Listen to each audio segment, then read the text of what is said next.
A very good afternoon to all of you. How are you all doing today? Good? Let me see how many women are in the audience. Can you raise your hands, please?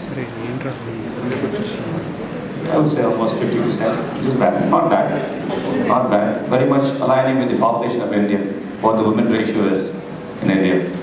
Anyway, so I wish Dr. Chandramohan Reddy was here. I just wanted to kind of share with him my observation when he made a comment about when the Happy Days movies were shot here, right? He was a very happy man. But you know what the fact of the matter is?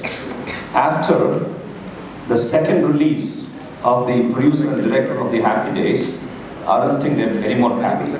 But this gentleman still stays here very happy, making a lot of happy people out here. I mean, that's my sincere observation, but I wish he was here to just listen that out, but anyway, communicate that. The topic I'm going to be discussing today is women empowerment. I should tell you that this subject is very close to my heart because I just grew up in a village near Tirupati. Not a convent educated kind of a person, but maybe years down the road, my life went through a lot of transformation. Of course, I went to the US, lived there for about 15 years, came back and all that stuff. That's just all the different phases in life, but the transformation happened in such a way that I think it's all destiny, I would say, at the same time, coupled with your hard work and your focus towards what you want to do and achieve in life. So as I was growing up in the small town, and there are lots of challenges in villages and towns, right? As mostly our communities are patriarchal in nature, so it's all dominated by men. Women just take the back seat, and they're all just basically directed as to what to do in the family, all right? So I lost my father in a very early stage. My dad, of course, we had some good financial background, but still, I could understand how difficult it is for a woman, right? Single woman, to be raising 4 kids in a town, right? And again, a school dropout. She did about 8th standard or something like that. But otherwise, it was pretty difficult for her to be able to raise all the kids who were just about 2 years, let's say, elder to each other.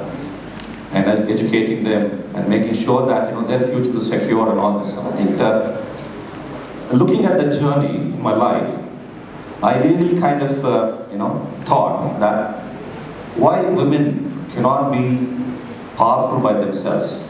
Why can not be very independent by themselves? Why can't they be, the head of the family, right? Such thoughts came up in my mind.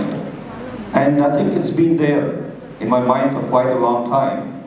And of course, that very thought drove me towards the direction of why can't I just do something to empower women, right? So that is my passionate subject, and I will talk about it as we go through some slides. And again, I request you to pardon me because coming from the corporate culture, I'm so used to depending on the the PowerPoint presentation, because that's all we just go and sell to the customer community.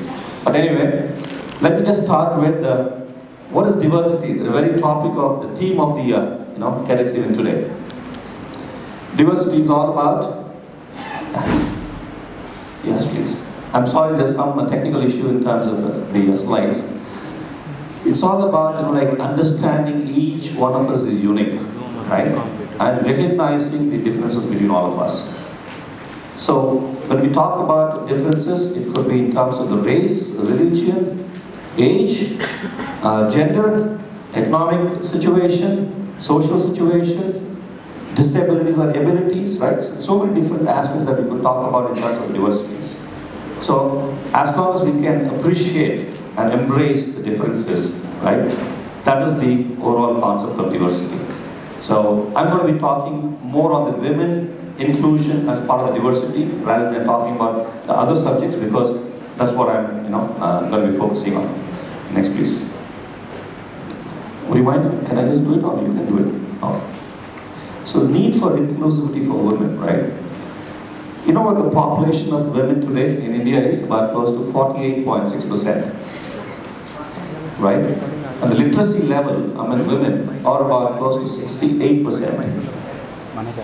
You know where women tend to work more, right? When we talk about the employment rate of women is about close to 22% average, 22-23% average, right? And most of the women work in agriculture, in shops, right? Very few in the corporate ladder. Believe me, this is not a very good sign for India. We talk about women empowerment, we talk about a couple of women who are just at the very top level, Pepsi and ICICI. There are very few to pick. What about the rest of the women? Where are they? It's quite unfortunate that we see that women are not in the organization ladder. And believe me, we talk about 22%, right? 24.5% of women, right, are in the private sector. But 18% only is in the government sector. They're all employed in the government sector, right? The government is focusing today to be able to increase the number of women in the workforce so that it will have a direct impact on the economy. I'll give you an example. If women ratio in the workforce, if it can be increased by just 10% in the next 10 years, right? That means adding about 68 million women in the workforce, the GDP can increase to about 17%. That's a huge change. So women need to be employed. So what are the hurdles of women, right, not being employed? I know it's a kind of a serious topic, but I just want you to make sure that you all appreciate, where things are going wrong and what can we do together to be able to improve the employability of women, right? So women are equal.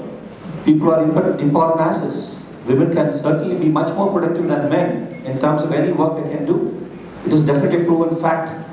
And we talk about, it is not a social imperative, but it is going to be a competitive advantage for organizations to employ women. Because to be able to kind of, do best serve the market, we need to hire the best market, which means hire the best minds, right? So talent is the goal, talent is the key in any industry that now we operate today. IT industry particularly, the women percentage is about 30%, and I am very proud to say in Hyderabad the percentage of women in IT industry is about 35%. I'll tell you why there could have been just such an increase in Hyderabad, IT industry as compared to the rest of the industries in India. This is a very sad thing that everybody needs to understand, recognize, and do something about it. The reported crime on women is about close to 4 lakh. Reported crime is 4 lakh. Tell me, how many women report a crime? Just a guess. How many women report a crime? 1 in 100? 1 in 1,000? Yes? Few in 10,000s. 4 lakh is the reported crime, which means the reality is much, much more. Alright? It's quite an unfortunate situation, very alarming situation today. And she goes through violence throughout her life cycle, even starting from pre-birth all the way to elderly. These people, the bad people, they don't let even elderly women live happily. So look at the kind of harassment she goes through. So if this is the case, how do you expect women to be coming into the workforce very comfortably and come and work and enjoy her freedom? It is not going to be happening. So what do we do towards kind of empowering women? Next slide, please. So, what is women empowerment? Very simply put, it is nothing but increasing the strength of women, right? In all these 3 different areas: socially, economically, and emotionally. Socially, yes, we need to be talking about awareness. You know how many IPC sections are there in our government, in our law, to be able to protect? Close to 30 IPC sections. legislations, Act of the Parliament, right? That's about 7 exclusively for women and also close to 44 women-related legislations. They're all the kind of legal and law framework that we have to be able to protect women. But how many of us know about it? So we create that awareness among the women and the security ecosystem, right, in the society to be able to prevent any harassment to women. Mobility. Women will gain more strength as they kind of move around freely, all right? Economically, we definitely ensure that the economic freedom is achieved through education. So more and more, economic freedom a woman has, I think she's more empowered. And emotionally, resilience is very important. We've heard about the situation time and again that a woman commits suicide, right? Just because, I would not say just, but because a boyfriend uploaded some pictures of her. So her privacy has been compromised. And women just go up the, building. We've heard recently a lot of stories coming up, right, in the IT industry as well. They go up to the building, top floor, and then just jump from there, kill themselves. Why?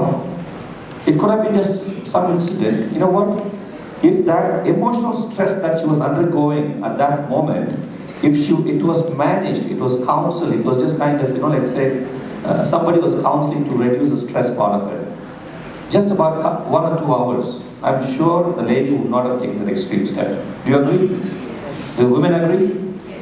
So just about that, at that minute, she goes through a lot of stress and then immediately she gives up and then takes that extreme decision. But so, emotional resilience is important. Yes. So this is the context that I've set, but let me come back to my story again.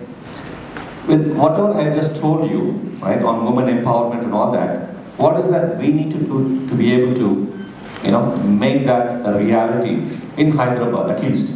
Because I belong to Hyderabad, I just now want to be making sure that we translate some of our ideas into real actions. You heard about Cyberabad Security Council at all? Anybody? Anybody heard about she shuttles? Many, many hands were raised. Okay. So she shuttle is an initiative of Cyberabad Security Council. So the projects that we have is she shuttles, Margadarshak, and Project Safe Stay, cab registration, safety awareness, and security staff sensitization. They're all primarily related to women's safety and security. I'll just talk about that very briefly in the next couple of slides. So women's safety and security is our priority as far as SCSC is concerned. SCSC stands for Society for Cyberabad Security Council. We also have a audio-video vehicle outside, which basically gives you a lot of presentation about what we do for the Hyderabad IT corridor. She shuttle, again, every empowerment aspect that I talked about, right, the previous slides, I'm just trying to relate the projects that we have taken up. She shuttle is an intelligent transport system. It is driven by a mobile technology and GPS technology. And one finally I consider the thought about, okay, we talk about mobility for women, right, so that they can move on freely in the IT corridor. So I consider the idea of, okay, why not we go for a shuttle, right? A shuttle which can just go around in loops within the IT corridor. And as I was socializing the thought with a lot of industry leaders, they said, you know what, a lot of buses already share autos, so why do you want to just have a shuttle? So I thought maybe women undergo a lot of vulnerable situations, like maybe standing in the bus stop for a longer time, right? And they take these share autos where they could just go through a lot of harassment again. So there are so many different situations that women is put into vulnerable situations. So how can we avoid those vulnerable situations? So we thought about the mobile technology that makes it intelligent transport system. A women can just kind of download the mobile app, reach safe, and understand at any point in time where the particular shuttle is. So they expect the time of arrival in a particular location. So what she does, she can stay in the office or maybe at home until that time, just come about a minute ago before the bus, right, comes to that particular point. Which helps in terms of, like any, vulnerability for her to be harassed at the bus stop or at a public place. So this is being operated for free. We have 4 she shuttle buses running in the IT corridor and I'll show you the map in the next slide. And believe me, this has helped in terms of, many women taking this transportation, right, and then going to work. And we don't discriminate between an IT programmer worker and a housekeeping lady. Anybody who works with an IT corridor, they are just allowed to use this bus for free. There are 4 buses. I take pride in saying that because this is a project which I conceived in the very early stages of my, taking over as a Secretary of Cyberabad Secretary Council. And then it is a very good model, PPP model, public-private partnership model. And the government was very forthcoming in terms of helping this. So now we have 4. Now I'm faced with the challenge of many women coming and asking me, can we just have more buses, right? And can we have one from Miyapur, from like Kukatpalli, something of that sort. But you know what? We're not going to be running a transport system here, but at least this is primarily catering to the women within the corridor, right? So that is one achievement I would say that like say we have brought about in Hyderabad. And it runs from 8 o'clock till almost 10 in the night, and they're all just for free. I mean, anybody walks in and gets off the bus. Next one, please. So this is the utilization. Today, on average, about 35,000 people are using this bus, right? All the 4 together, all women passengers every month. So on average, about close to 1,300, 1,400 women passengers using this bus every day. Next. So these are the shuttle routes. See, when I look at any of the shuttle buses, right, going in the IT corridor, it gives me immense pride and happiness, right, to see those buses, right, flying and giving me that feel of, this is a tool that we wanted to, kind of give women to be able to move around freely. Because there are lots of women staying in the hostels, they're not able to get some, kind of transportation, right? So this helps them move around for free. Next. So these are some of the pictures when we launched it. Next please. All right. So another important aspect of safe mobility. How many of you have seen this kind of stickers in the cabs? 1,000 cabs registered out of 75,000 odd cabs that are applying in the IT area. Right? And it's more of a deterrent. If the driver knows that this cab is registered and women are sitting inside, he knows that, I could be caught if I do some kind of a mistake. And we're talking about just maybe less than 1% of drivers who could get into that kind of criminal activity. But not that everybody is bad, right? So this prevents any such incidents from happening. And this is a mandatory thing. The police is just checking every vehicle if they do have it or not. If they do not have it, they just give a challan right away.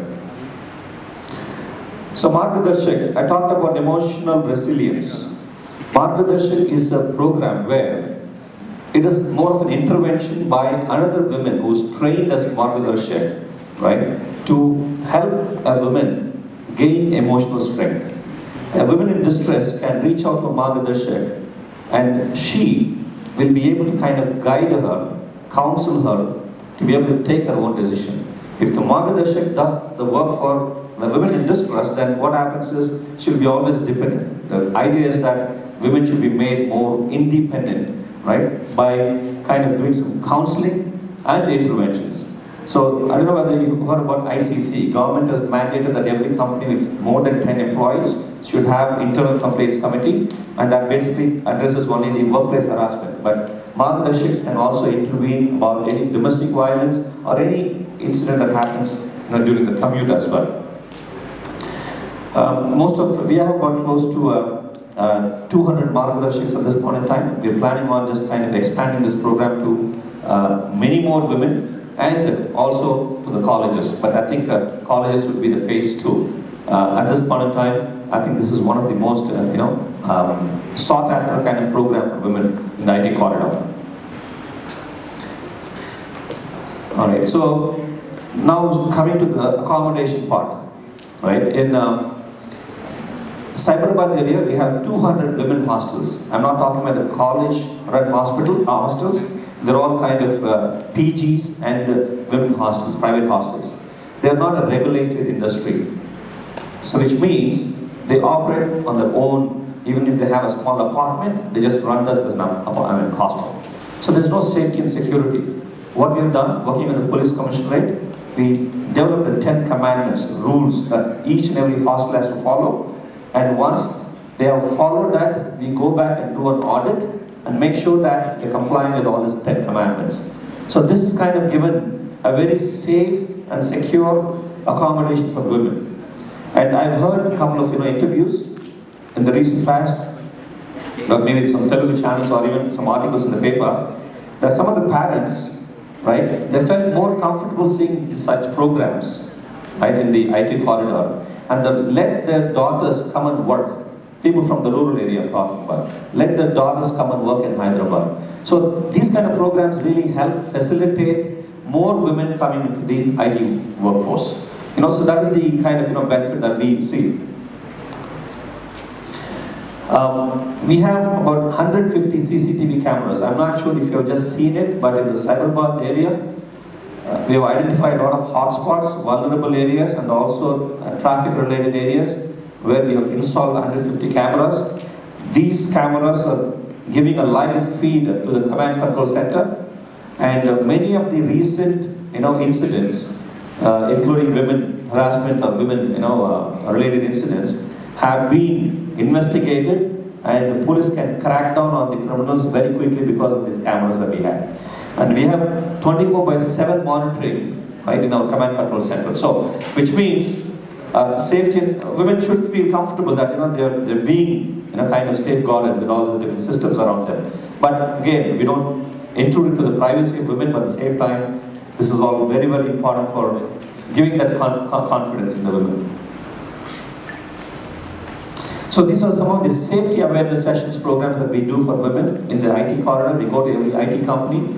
Now we just started going to even colleges and schools as well, and try to talk to them about do's and don'ts. What kind of legal infrastructure is there for them to be able to rely upon.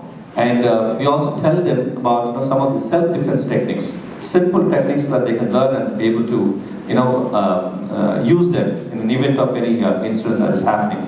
So this is something that has been a very welcoming kind of a program.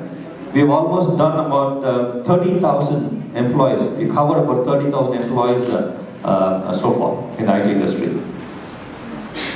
Okay, this is the overall empowerment. Now I talked about the first slide where women empowerment is nothing but strengthening women economically, socially, and emotionally. Now try and relate what I said earlier to our programs today, because this is what I believe in, translating whatever vision that we come up with into reality. Alright? Now we look at emotional security. We have the Margadarshik, where these women go counsel and then strengthen women emotionally and be able to kind of act as a supporting system in the back end to be able to guide them in the direction that they want to go. And Project Safe Stay, the hostels that I was talking about, and awareness, we do the safety awareness sessions and self-defense to make sure that women are aware about what kind of safety and security infrastructure is there around them so that they can feel confident. And the safe mobility, She Shuttle, cab driver sensitization. We just get all the cab drivers on Saturdays and Sundays. We sensitize them, telling them that, you are part of the IT industry ecosystem. If you do one mistake, it is going to impact the entire brand Hyderabad. And brand Hyderabad is very critical because you're going to be working in Hyderabad at some point in time, right? As soon as you graduate, where are you planning on moving around? But Hyderabad, we have very ambitious goals. Today, we are about close to 4,25,000 employees in IT. About 35% is about 1,50,000 employees, right, are women employees. So we're going to be just increasing this almost double. When it comes to the exports, we do about 74,000 crores of exports every year. So we're going to be doubling that almost about 1.3 crores in the next 5 years, which is a very ambitious kind of a goal. In order to do that, we certainly need, right, a lot of talent coming in, and we need to also ensure that the brand Hyderabad is maintained. All right. So these are the kind of let's say the real-time activities that we do, translating our vision. So we don't stop by only talking, but we just want to believe in action, and then we are showing that as an action. I just urge upon all the women to understand the 10, essential legal rights. Everybody should know. Right to equal pay, right against harassment at work, right to anonymity, right against domestic violence, right to maternity-related benefits, right against female foeticide, right to free legal aid, right not to be arrested at night. I'm not sure how many of you know that a woman cannot be arrested at night, right? And she cannot be taken into the custody in the night. Right to dignity and decency, right to property. There's something called, IPC section 354. Right? Having been working with police, I started learning a lot of legal aspects as well. So, IPC section 354. Recently there was an, maybe it was a lighter thing, but on a serious note. Kerala, one of the High Court, they actually, kind of penalized a guy, right, for staring at a woman for 14 seconds, which made women feel uncomfortable, right? They basically put him in jail. So it is actually, modesty of women. 354 is about modesty of women. So there was a lot of challenging situations where they said, well, 14 seconds, what does it really matter? 14 seconds, what is that a person can do in 40 seconds? But you know what? Even if it's going to be 5 seconds, as long as a person keeps staring and a woman feels uncomfortable about it, then it is, a crime. It is a crime.